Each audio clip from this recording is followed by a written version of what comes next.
Hai, kembali lagi dengan saya, Miss Pris, di pembelajaran online akuntansi. Terkhusus kelas 10 IPS, kali ini kita akan membahas bab 4, tahap pengektisaran dengan topik neraca saldo atau dalam istilah akuntansi, trial balance. Mohon sama-sama kita simak ya.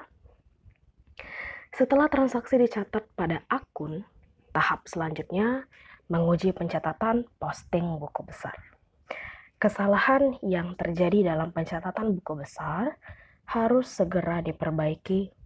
Setelah itu, melanjutkan pada proses berikutnya. Oleh karena itu, diperlukan media untuk mengetahui kesalahan, yaitu melalui pembuatan neraca saldo.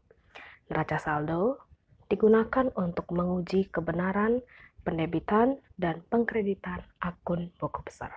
Jadi secara tidak langsung, neraca saldo akan dibuat ketika kita sudah mengerjakan atau sudah memposting jurnal ke buku besar. Nah, untuk mengetahui apakah saldo-saldo akhir di buku besar sudah benar pemostingannya atau bagaimana.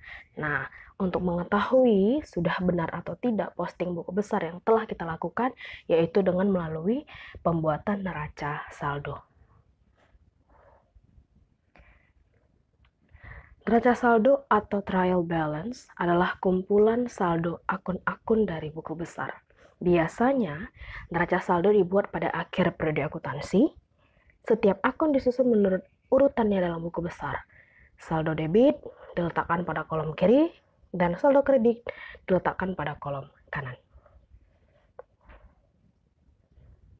Jadi secara tidak langsung, urutan pembuatan neraca saldo dimulai dari urutan akun-akun harta, kemudian akun utang, modal, prive, pendapatan, dan yang terakhir beban. Adapun langkah-langkah menyusun neraca saldo. Penyusunan neraca saldo harus memperhatikan bentuk buku besarnya, karena penyusunan neraca saldo didasarkan pada saldo akun yang terdapat dalam buku besar. Langkah-langkah penyusunan neraca saldo sebagai berikut.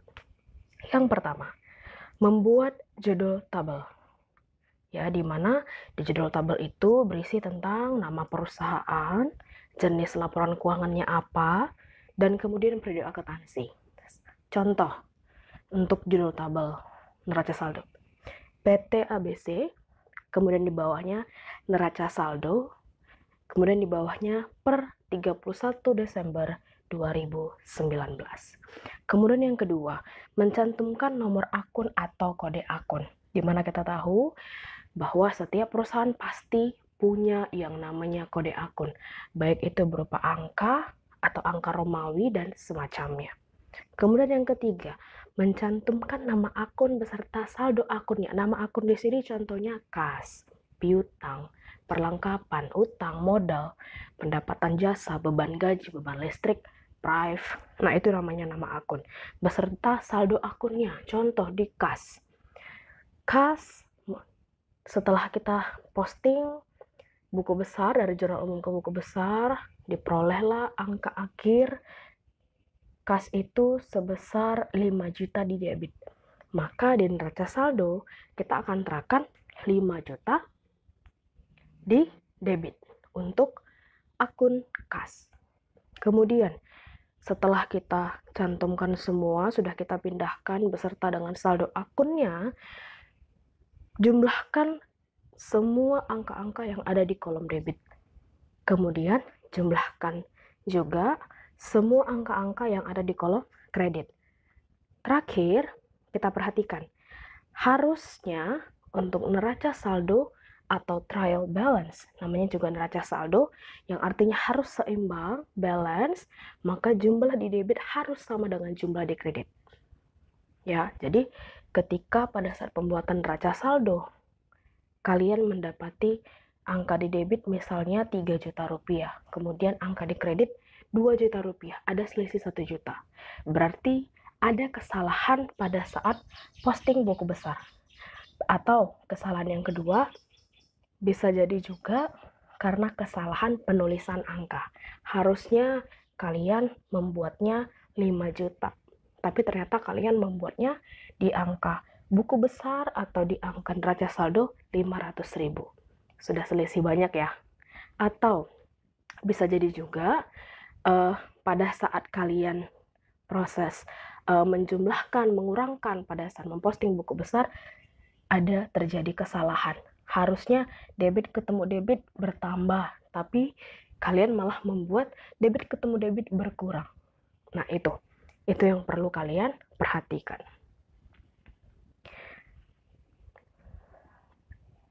Oke, ini berikut ada bentuk neraca saldo. Ya, nama perusahaan, neraca saldo, periode akuntansi. Kemudian ada nomor akun, ada kolom nama akun, kolom debit, dan kolom kredit. Kolom nomor akun diisi dengan nomor kode akun pastinya. Kemudian kolom nama akun diisi dengan nama akun sesuai dengan urutan nomor akun. Kemudian kolom debit diisi dengan jumlah masing-masing saldo akun buku besar yang bersaldo debit. Dan yang terakhir, kolom kredit diisi dengan jumlah masing-masing saldo akun buku besar yang bersaldo kredit. Contoh, utang, modal, pendapatan. Pastinya untuk buku besar itu, buku besar utang, modal, dan pendapatan, mereka kan bersaldo kredit tuh.